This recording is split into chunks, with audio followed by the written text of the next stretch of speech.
Hello everybody and welcome back to Expert Examiner IELTS. My name is Glyn and in this video we have another practice speaking test, this time with Hasan, so enjoy.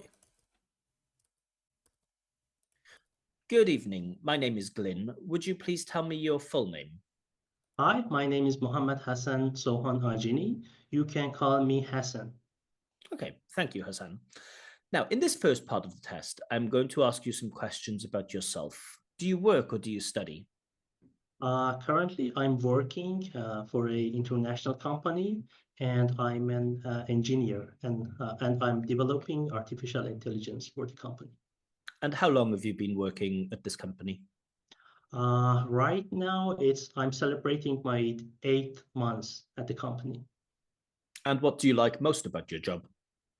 Okay, experiencing new things is the main advantage of my job, because some jobs like teaching is really a repetitive process, and you do not most of the times you don't go for new things. So I really like my job because I have the opportunity to experience new things and develop pieces of software.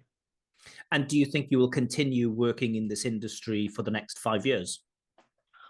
For sure, because I really like my major, and I really like my job, as is they are in the same category, they are in the same field, so I'm really fond of it. Yes. All right, let's move on now and talk about your morning routine. What time do you usually get up during the week?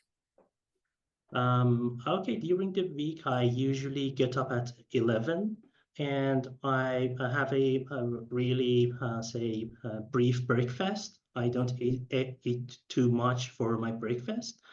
And yeah, I start my day like this. And do you like to sleep longer at the weekend? For sure. I'm absolutely like say, getting up at 11 or 12 is pretty common, pretty usual for me at the weekends. So yeah, I really go for it whenever I can. Mhm. And is there anything about your morning routine that you'd like to change? Uh, no, to be honest, I'm really satisfied by the way I live, so I don't have any plan to change my routine. Mhm.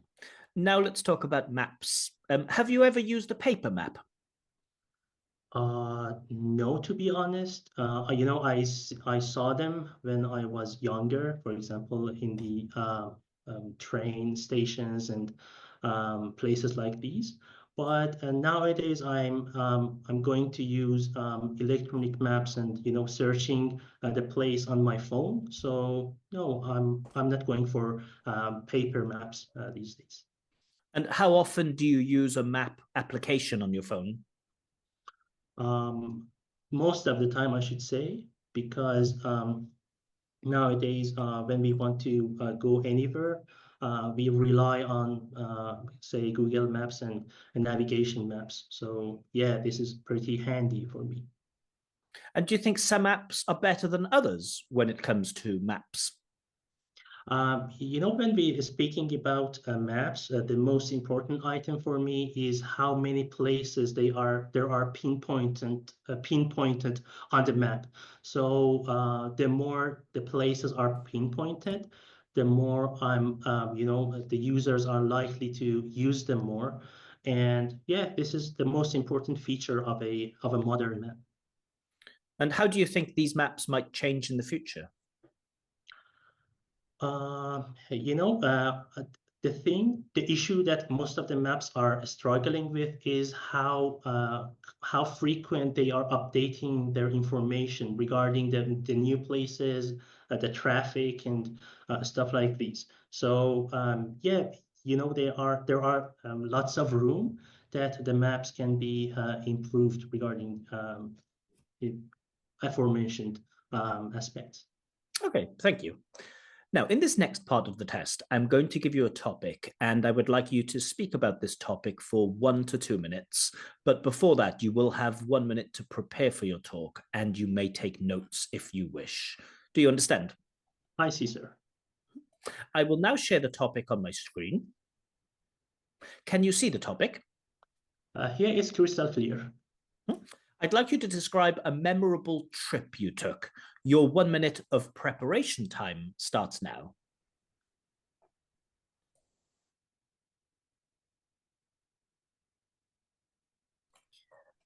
Okay, so that's the end of your preparation time. To remind you, you will have between 1 and 2 minutes to give your talk, and I will let you know when the time is up. Can you start speaking now, please?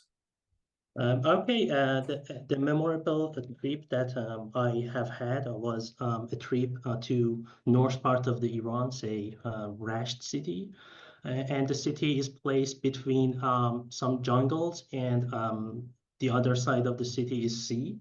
So it's surrounded by very, say, eye-catching and eye-catching sceneries. I taking advantage of both good places, say both jungles and the sea. The sea is Khazar Sea, which is a sea that we have in common with some countries, and the most important one is Russia. And the people there have a bond, have a strong bond with Russia and with Russian people. So we can see some historical places, for example, some leftovers out of Russia invasion to those cities.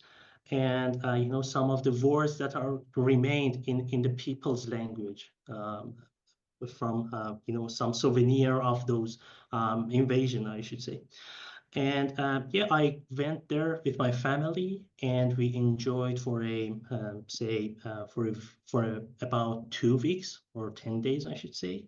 But unfortunately, I'm not fond of tripping and going, sightseeing and stuff like this. So most of the time, I was sleeping during the trip, so it was meaningless to me.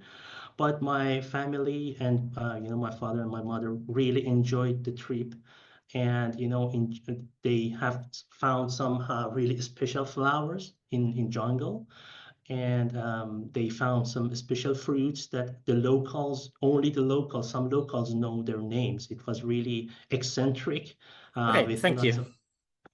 All right, so you've been talking about a memorable trip that you took. Let's talk about the importance of travel. Firstly, why do people enjoy traveling?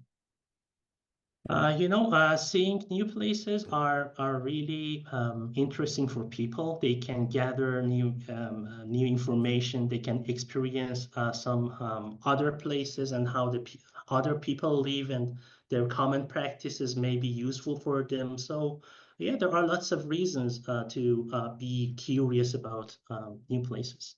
You said that people can gather information. And what kind of information can people gather about other countries by traveling? Okay, yeah, they are.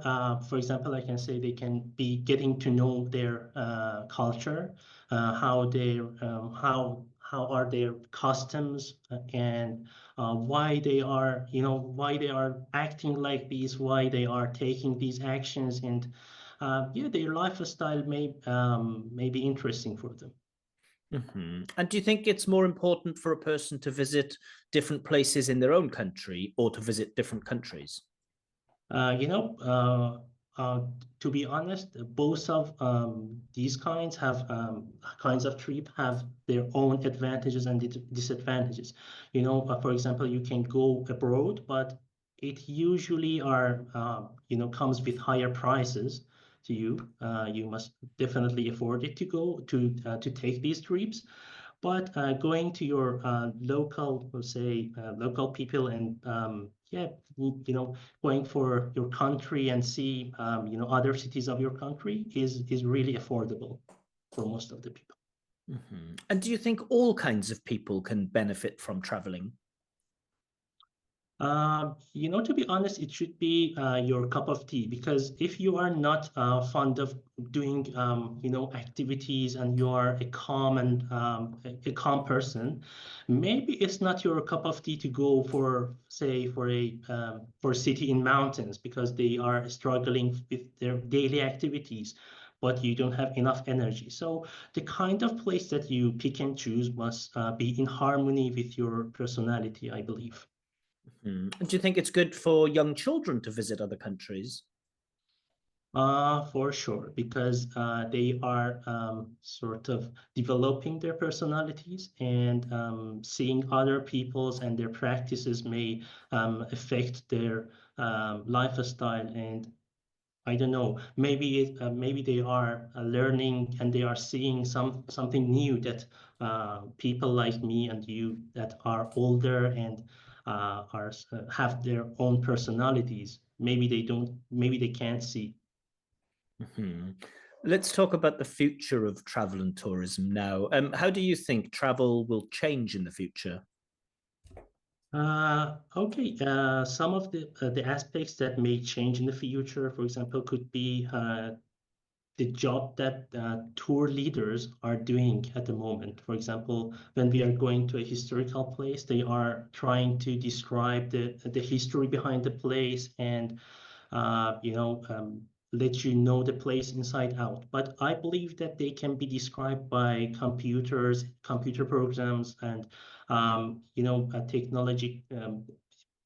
Technologies make this easier. For example, using a gadget that when you go to a place, or getting near to a vase or some stuff, it plays the history behind the stuff for you in your headphones or whatever. Now, some people have predicted that in the distant future, we won't have countries and we won't have borders, and people will be able to travel and live wherever they want. Do you think this would be a good thing? Yes, we should live in a world. Okay, the country that I'm living in should be the world, not my country. So I believe that it is a inevitable move that the people and the government should be prepared for. And yes, it's meaningless to have your country in a traditional way. For example, in a way people before think about their countries. Okay, they want to make their country larger. They go for wars, and uh, things are changing and still will be changed in the future. So yes, I believe that the borders maybe comes with new meanings. And yes. Okay, thank you. That is the end of the test. Okay. All right, so I hope you enjoyed that practice speaking test. As always, please do leave in the comments what score you think this candidate deserves for this performance. As always, I will make a follow-up video to this probably tomorrow with my own feedback, my own commentary, and my own scores. If you would like your own free practice IELTS speaking test with feedback, or if you would like me to check your IELTS writing, then you can request this on my Telegram channel. A link to the Telegram channel is given in the description. But for now, I will leave it there. Have a wonderful evening and see you all soon. Bye bye.